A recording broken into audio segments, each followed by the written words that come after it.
Amém, irmãos? Vamos abrir as nossas Bíblias neste momento no Evangelho de Mateus. Vamos dar continuidade aí nos nossos estudos. Irmãos, hoje é o nosso 29º estudo no livro de Mateus. Obrigado, Marco. Então já são 29 estudos e nós estamos entrando hoje no capítulo 12 ainda, né? Mas amém. Abra então no capítulo 12 de Mateus, nós vamos ler os versículos de 1 até o 8.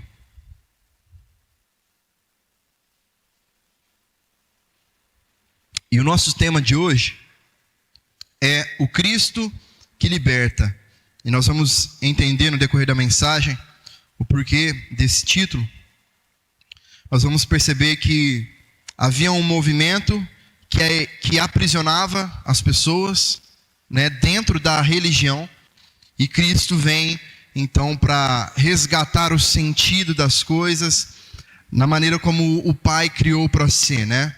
E Ele vem para libertar. De tantas formas, né, Cristo nos liberta. Vamos ler o texto? Diz assim: por aquele tempo, num sábado, Jesus passou pelas searas. Estando seus discípulos com fome, começaram a colher espigas e a comer. Os fariseus, vendo isso, disseram a Jesus: olhe, os seus discípulos estão fazendo o que não é lícito fazer num sábado. Mas Jesus lhes disse: vocês não leram o que Davi fez quando ele e os seus companheiros tiveram fome? Como entrou na casa de Deus e comeram os pães da proposição, os quais não era lícito comer, nem a ele, nem aos que estavam com ele, mas exclusivamente aos sacerdotes? Ou vocês não leram na lei que aos sábados os sacerdotes no templo profanam o sábado e ficam sem culpa? Pois eu lhes digo que aqui está quem é maior do que o templo. Mas se vocês soubessem o que significa quero misericórdia e não sacrifício, não teriam condenado inocentes, porque o Filho do Homem é Senhor do sábado. Irmãos, nos dias de Jesus aqui, o sábado, ele havia sido instituído por Deus, né, como um presente para o homem, que acabou se tornando um peso, um fardo, né? Era uma ferramenta para ser algo para o homem desfrutar, né? Mas que na mão dos líderes religiosos acabou se tornando uma ferramenta de opressão para o povo. Os fariseus, eles haviam transformado um dia de descanso e de bênção, que deveria ser um alívio, né, para as pessoas, para o homem, tanto para o corpo como para a alma, em um fardo extremamente difícil de carregar. Né, passou a ser usado este dia como um instrumento de julgamento, de condenação para as pessoas. E aí Jesus vem para resgatar o verdadeiro significado do sábado. E ele vem para libertar, né, esse mandamento das distorções que aqueles líderes estavam cometendo. Então, Jesus retira as regras e as tradições humanas que haviam se acumulado sobre o sábado, né? Sobre essa criação de Deus. E aí ele revela, então, a intenção original de Deus para este dia, que é ser um dia separado para descanso, para renovação e para adoração de Deus, a Deus, né? Hoje, né, nós temos o domingo como sendo esse dia do Senhor, apontando, né, para a nova criação em Cristo. Justamente porque Jesus ressuscitou no primeiro dia da semana, né? Então passa a ter esse sentido para nós. Então, enquanto o sábado está relacionado à lei ali, o domingo está relacionado à graça para nós, né? Lá em Colossenses 2, 16 e 17, Paulo ele vai dizer que o sábado era uma sombra das coisas que ainda haviam de vir, mas que a realidade é Cristo. Ou seja, o sábado apontava para algo maior, né? E esse algo maior era Cristo, era Jesus. E ele mesmo disse, né, lá em Marcos 2, 27, ele diz: o sábado foi feito por causa do homem e não o homem por causa do sábado. Jesus colocando as coisas nos seus devidos lugares, né? Os evangelhos, eles vão registrar 7 momentos diferentes em que Jesus confronta os fariseus por causa do sábado. Nós temos esse momento que nós estamos lendo aqui, de Mateus 12, de 1 a 8. Temos os versículos de 9 a 14 também, ele continua fazendo isso. Lucas 13, de 10 a 17, Lucas 14, de 1 a 6, João 5, de 1 a 9, João 7, de 21 a 24 e João 9, de 1 a 41. Em todos esses momentos, Jesus está confrontando os fariseus por causa da maneira como eles haviam transgredido a ideia do sábado, né? E em todos esses casos aí, existe um padrão muito bem definido.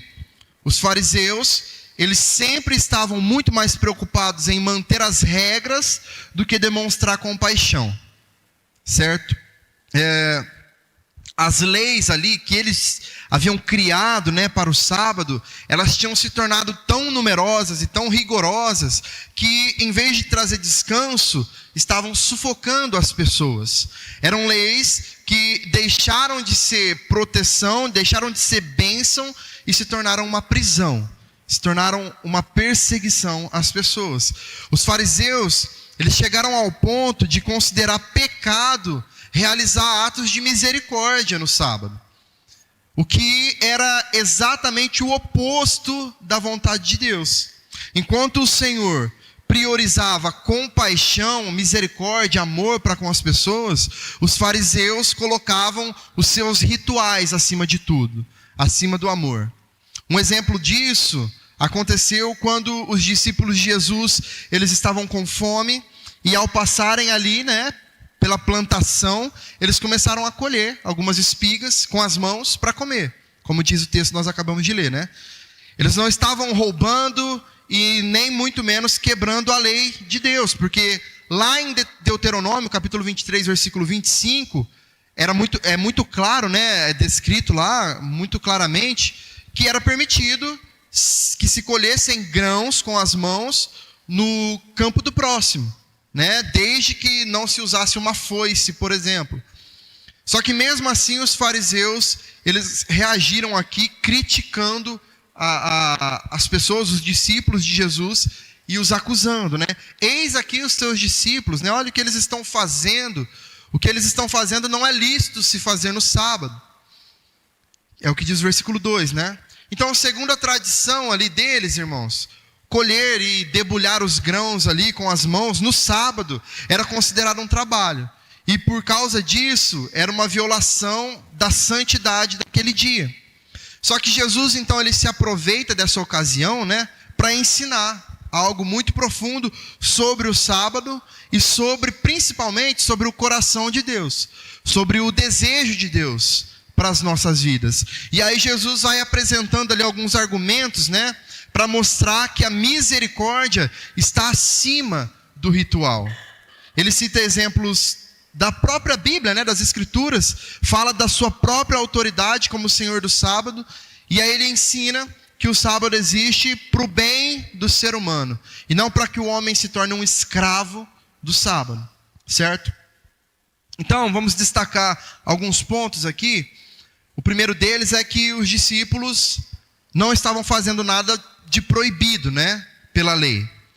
A atitude dos discípulos ao colherem ali aquelas espigas, porque eles estavam com fome, né, estava totalmente de acordo com a lei de Deus, com a lei de Moisés, né, descrita no próprio texto bíblico. A própria lei permitia isso, né, que alguém, ao passar por uma plantação, colhesse espigas com as próprias mãos para poder comer. Só que os fariseus e os escribas, eles escondiam o verdadeiro ensino de Deus, das leis de Deus, simplesmente, irmãos, para que eles tivessem o controle, o domínio em suas mãos. Eles colocavam uma pilha enorme de regras para serem cumpridas. E aí eles criaram 39 proibições detalhadas sobre como se deveria guardar o sábado. E aí eles transformaram aquele dia de descanso, de paz, em um peso, né? Muito por isso, irmãos, que Jesus está ali, no capítulo anterior, que nós estudamos semana passada, né? E ele convida as pessoas a lançar sobre ele os seus fardos. Tamanha dificuldade que era de se viver no meio daquele povo, certo? Então, segundo essas regras deles, os discípulos estavam transgredindo ali o sábado. E para eles isso era tão grave, irmãos, que era digno de morte. Aí você pensa, né? Eles estavam agindo de acordo com a palavra, eles não estavam transgredindo a palavra, a lei de Deus, e mesmo assim estavam sendo julgados com um peso de morte sobre a vida deles, por causa da maneira como eles estavam vivendo, simplesmente por não estarem fazendo aquilo que aquelas pessoas achavam que eles deveriam fazer. E isso, irmãos, quando nós trazemos para os nossos dias, isso é camuflado de várias outras formas. Existem diversos líderes espalhados por aí, várias igrejas espalhadas por aí, que criam tantas e tantas regras, tantas e tantas proibições, que colocam fardos tão grandes em cima das pessoas, que afastam as pessoas de Deus, da igreja. É óbvio que nós sabemos que existem princípios, né, e eles são estabelecidos para que exista santidade no nosso meio. Mas tem muita coisa, irmãos, que nós nos apegamos, que fazem parte simplesmente de uma tradição criada por nós mesmos, que a Bíblia não defende, que na verdade a Bíblia defende algo diferente até, ou o oposto. Só que aí às vezes nós, principalmente líderes, né, para tentar manter uma ordem, para tentar ter o controle do povo em suas mãos, estabelece ali várias regras, várias normas, né, para que as coisas não fujam do controle. Porque o trabalho diminui, né, quando você tem determinadas regras estabelecidas e você tem que cumprir. Porque sim, porque é lei, né? Mas nem sempre, irmãos, esse é o caminho. E aí nos leva ao nosso segundo ponto, que é que o conhecimento da palavra nos liberta da opressão do legalismo. O que é o legalismo? Eu até escrevi aqui uma definição do legalismo que eu vou ler. Legalismo é a prática ou a atitude de dar ênfase excessiva à obediência de leis, regras ou normas, como meio de alcançar mérito, salvação ou aceitação diante de Deus. Então, o legalismo, ainda que de forma camuflada, ainda que indiretamente, está dizendo que a salvação não é pela graça, é por obras. É por mérito nosso. O legalismo acredita que se pode alcançar a salvação por meio do cumprimento rigoroso da lei ou de regras humanas, em vez da fé na graça de Deus. Além disso, o legalismo tende a criar regras que não estão na Bíblia ou exagerar os mandamentos bíblicos e exigir que outros as sigam como se fossem condições essenciais para agradar a Deus. No caso, era essa a postura dos fariseus. Eles eram legalistas, eles criaram regras e faziam com que as pessoas, ou melhor, tentavam que as pessoas obedecessem essas regras como se isso fosse aquilo que iria trazer a salvação para as pessoas. E aí, irmãos, Jesus ele usa o exemplo de Davi para ensinar os fariseus. Se alguém comesse o pão que era consagrado, que só os sacerdotes podiam comer, né? O pão da proposição. Se alguém comesse esse pão de forma irreverente ou com zombaria, isso era uma ofensa grave, né? Era digno de morte, inclusive. Mas quando Davi comeu esse pão por necessidade, ele não foi condenado. Através da Escritura, então, irmãos, Jesus mostra como Davi, em uma situação de extrema necessidade, comeu os pães da proposição ali junto com seus amigos, né? Mesmo esses pães sendo reservados para os sacerdotes. E aqui, a necessidade humana, ela teve prioridade sobre uma regra cerimonial. A regra estava estabelecida, ela deveria ser seguida, obedecida, mas existia algo maior que deveria ser atendido naquele momento, uma necessidade maior.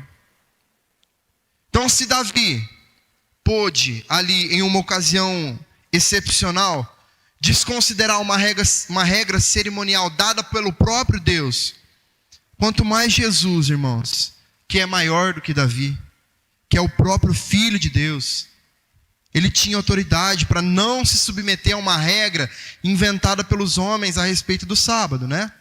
Então, assim como foi com Davi, Jesus também tem o direito de fazer o mesmo com leis que não vieram de Deus, porque não era algo estabelecido por Deus. Jesus veio não para abolir a lei, né? Ele veio para cumprir, e cumpriu com toda a lei, mas da maneira correta, trazendo a interpretação correta para a lei. E aí Jesus usou 3 argumentos para defender os seus discípulos: o que Davi fez, o que os sacerdotes fizeram no templo e o que o profeta Oséias declarou também. Os pães lá da proposição, eles nunca foram tão sagrados, irmãos, como quando eles serviram para alimentar homens famintos, com necessidade. Nunca foram tão sagrados. O sacerdote que permitiu ali que Davi comesse, né? Ele entendeu que a vida humana, que a necessidade daqueles homens naquele momento era muito mais importante do que um ritual, do que uma regra estabelecida. Da mesma forma, o sábado nunca é mais sagrado do que quando ele é usado para fazer o bem, para que se pratique a misericórdia. Eu estou falando do sábado aqui porque o contexto do texto é o sábado, tá, irmãos? Mas nós entendemos que o nosso sábado é Cristo. Ele é o nosso descanso. É Ele quem traz paz, refrigério para as nossas almas. Então, o critério final, irmãos, para julgar o que é certo diante de Deus é o amor, é a misericórdia, é a compaixão. É isso.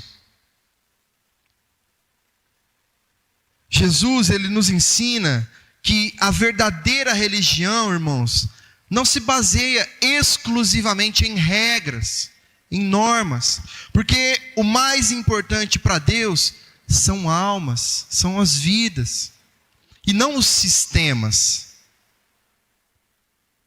E a melhor forma que nós encontramos de adorar ao Senhor é cuidando de vidas, amando o nosso próximo.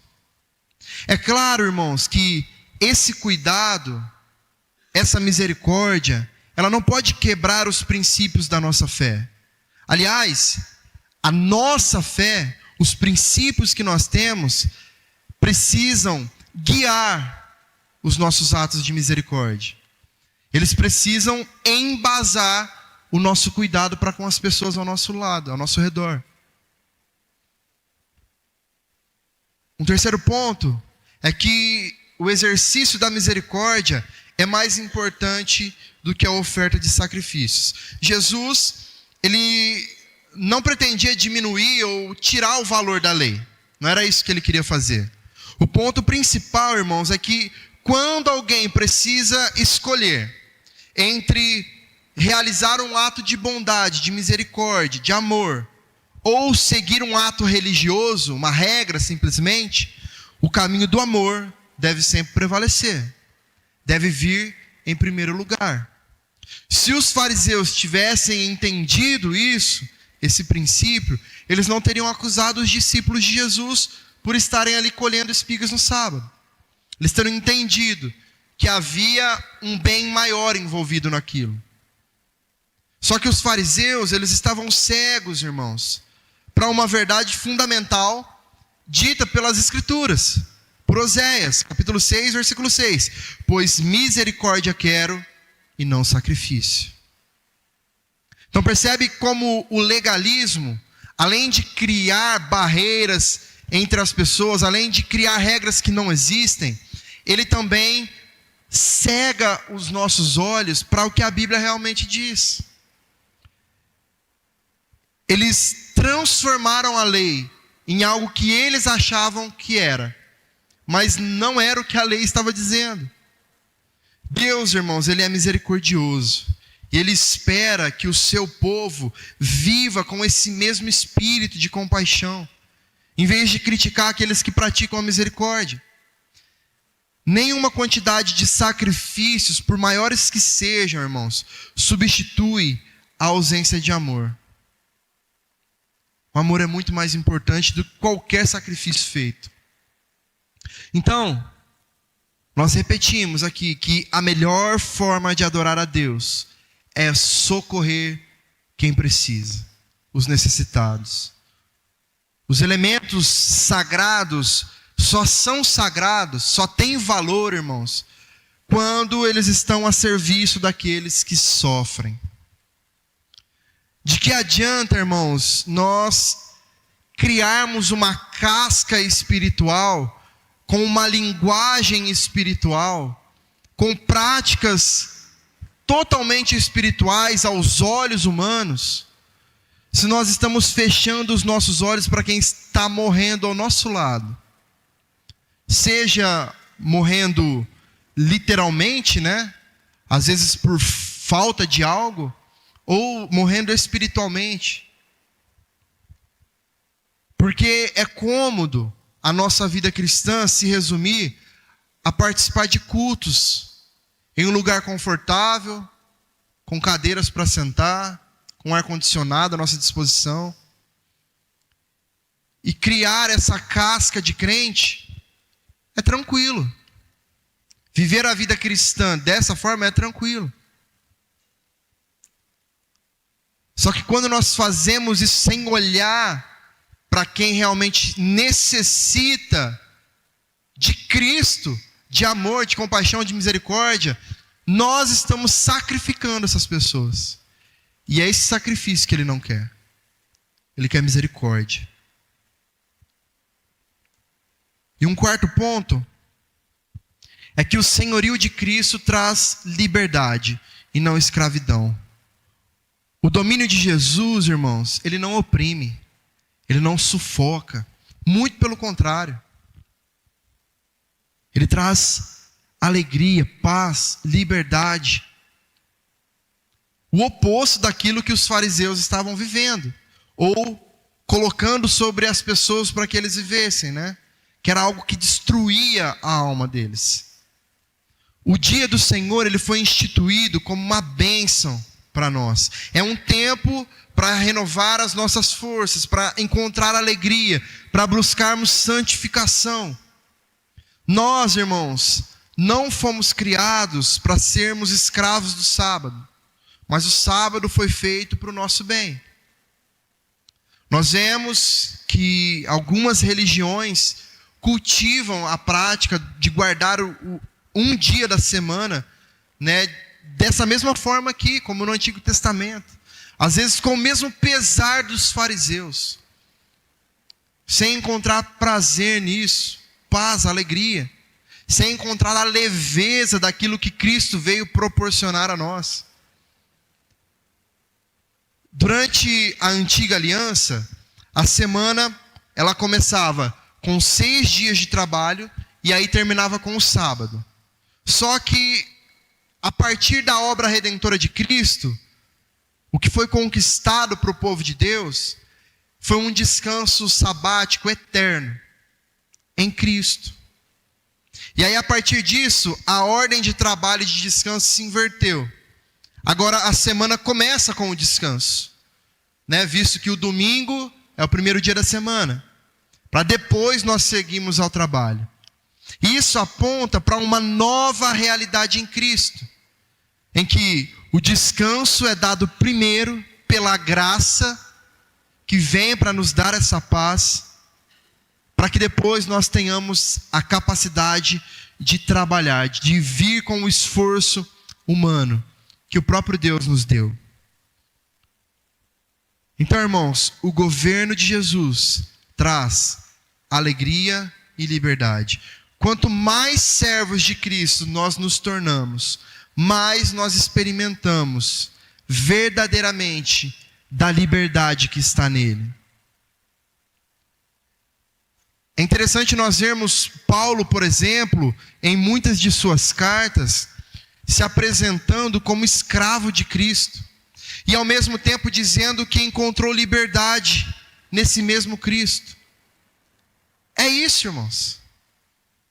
Ser servo, ser escravo, estar à disposição do serviço de Cristo, nos traz um sentimento de liberdade. e não de aprisionamento. Porque Ele nos traz paz, porque Ele é fonte de vida, de descanso, e não de fardos religiosos. É importante perceber que Jesus usou o exemplo de um rei, de um sacerdote, de um profeta, né? Por quê? Porque Ele mesmo é o rei, o sacerdote e o profeta. E aí no decorrer do capítulo 12, ele se declara maior também em 3 aspectos, né?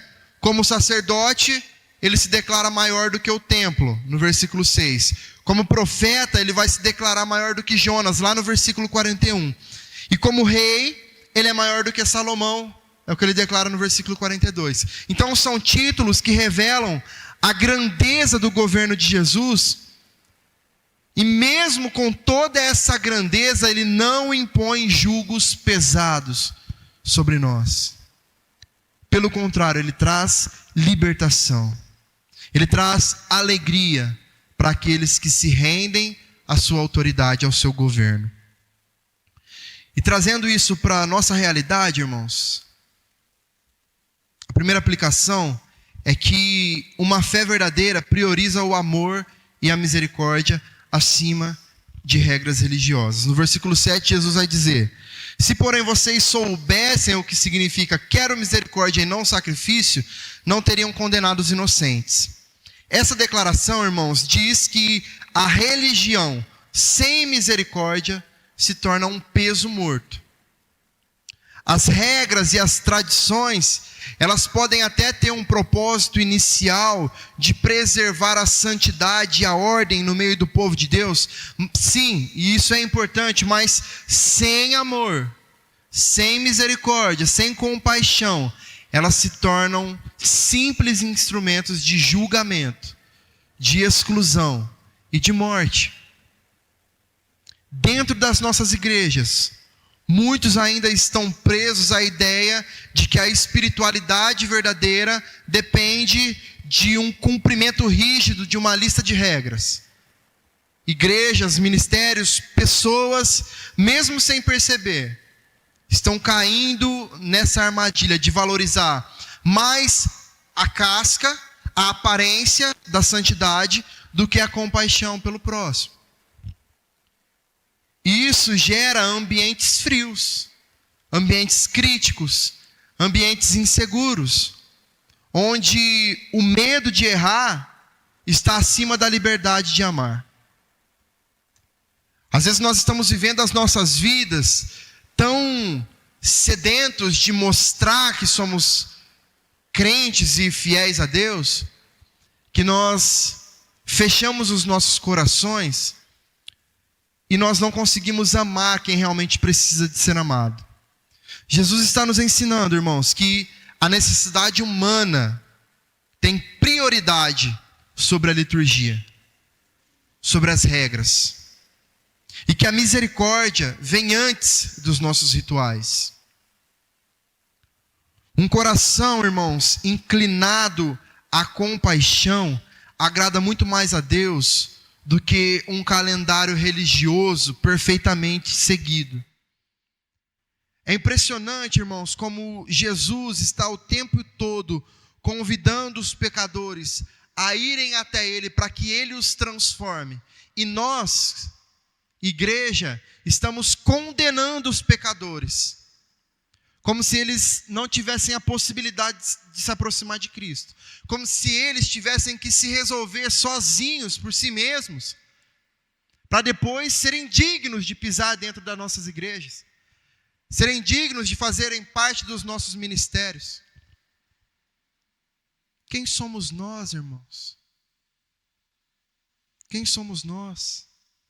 Não era dessa maneira que Jesus agia.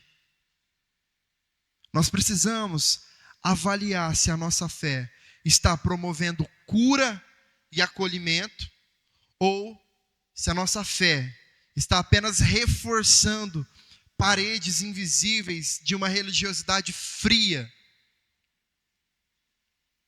A misericórdia, irmãos, não é uma exceção no reino de Deus. A misericórdia é uma das principais características do reino de Deus. Em segundo lugar, o conhecimento da palavra nos liberta da prisão das tradições humanas. Quando Jesus responde ali para os fariseus, nos versículos 3 e 4, ele confronta eles de que forma? Com a Bíblia, né? Com as Escrituras. Vocês não leram o que fez Davi quando ele e os que estavam com ele tiveram fome? Vocês não leram? Vocês não conhecem o que diz a Escritura? Jesus está dizendo. Então Jesus aponta aqui para a ignorância espiritual dos fariseus. Ele usa a própria palavra para libertar os discípulos de uma falsa culpa. Hoje, irmãos, muitas pessoas ainda vivem sob um cristianismo que está deformado por causa das tradições humanas, por ensinos que não são bíblicos, ou até por interpretações rasas, né, da Bíblia. E aí, isso cria uma ignorância da palavra. E essa ignorância da palavra é um terreno extremamente fértil para o surgimento do legalismo, da opressão religiosa. Cada dia que passa, nós percebemos que aumentam os casos de pessoas deixando igrejas por conta de lideranças abusivas, por conta de lideranças opressoras. Jesus nunca foi assim, irmãos. E aí nós temos hoje pessoas que se levantam como líderes e se tornam reis dentro de suas igrejas. Se tornam donos de igreja. Quem é dono da igreja é Cristo, irmãos. Não somos nós, não. E ai de nós, se conduzirmos o povo que Ele escolheu, que Ele resgatou, como nós achamos que devemos. Quando o povo de Deus não conhece a Bíblia, não conhece o que a palavra realmente ensina, qualquer costume, qualquer tradição, irão assumir o lugar da verdade. E aí isso gera escravidão espiritual. Isso cria crentes que não sabem nem orar, que acham que tudo é o pastor que tem que resolver. Tem gente que está há 20, 30, 40 anos dentro da igreja, que se alguma coisa de ruim ali, perdi meu emprego, vou lá para o pastor orar por mim. Ué, irmão, você não sabe orar, não? Não que não tenha valor, é óbvio que tem. Mas, irmãos, nós criamos, a igreja evangélica foi criando tanta dependência de homens. E aí, quando esses homens caem, igrejas acabam. Por quê? Porque um monte de crente imaturo, sem raiz, que não conhece a palavra, que não conhece a Deus. Por isso é fundamental que todos nós, irmãos, cultivemos uma vida de estudo e de meditação na palavra. Não é obrigação do seu pastor, do seu líder, que você conheça mais a palavra. É obrigação sua, minha, nossa. Obviamente que eles foram separados por Deus, escolhidos por Deus para guiar o povo, para orientar o povo. Eles são capacitados por Deus com algo a mais para que eles possam direcionar as situações. Mas, irmãos, ninguém aqui come uma vez por semana ou duas só. Todo mundo se alimenta todos os dias.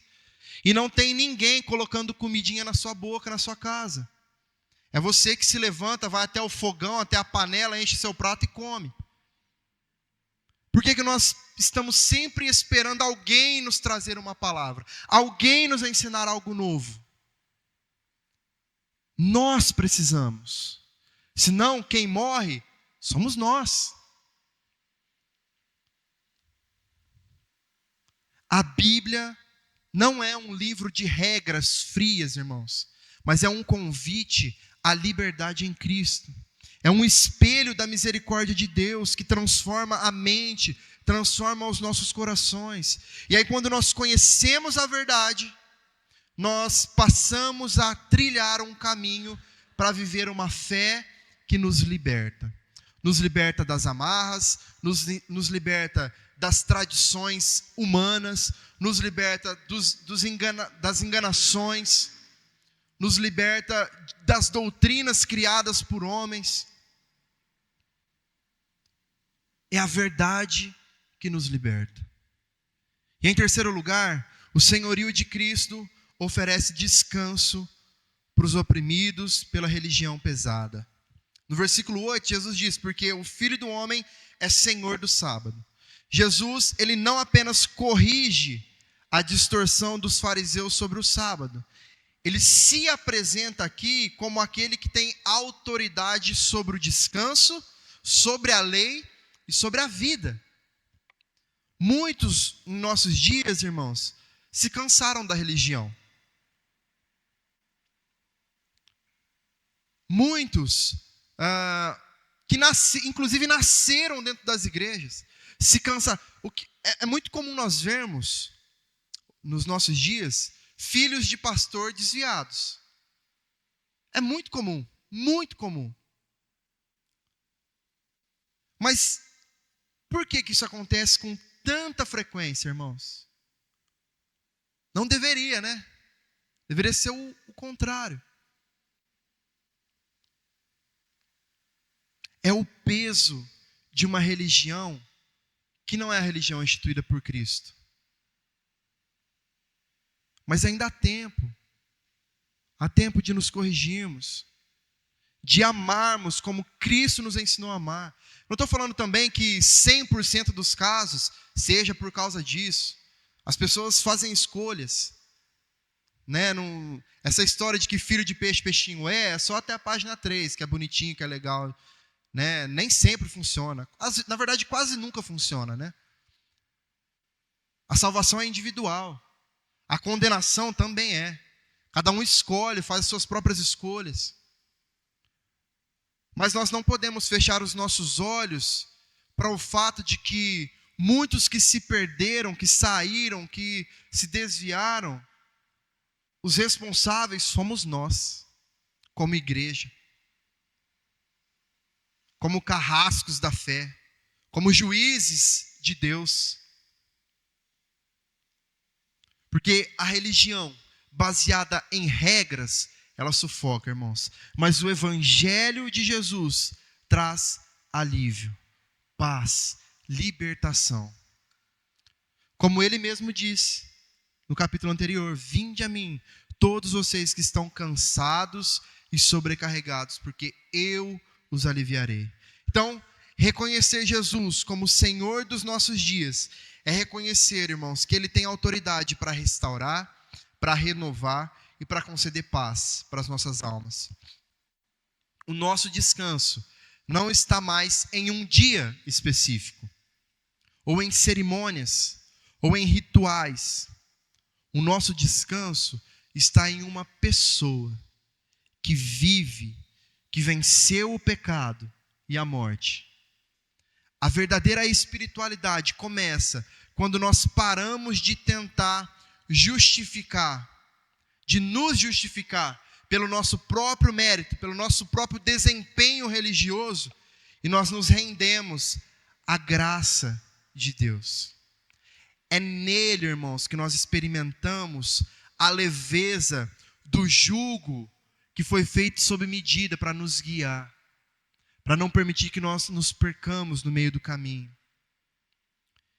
E quanto mais nós nos submetemos a Ele, quanto mais servos dele nós somos, mais livres nós nos tornamos. Portanto, irmãos, que os nossos corações estejam firmados em Cristo e não em tradições vazias. Que nós aprendamos com Ele que a misericórdia vale mais do que o sacrifício, e que o verdadeiro culto começa quando nós refletimos a sua compaixão e misericórdia. Nele nós encontramos a liberdade e a alegria de viver uma fé que liberta, que restaura, que transforma as nossas vidas. Porque Ele é o nosso descanso, a nossa justiça. Ele é o nosso Senhor, aquele em quem toda a lei se cumpre de forma perfeita. Amém?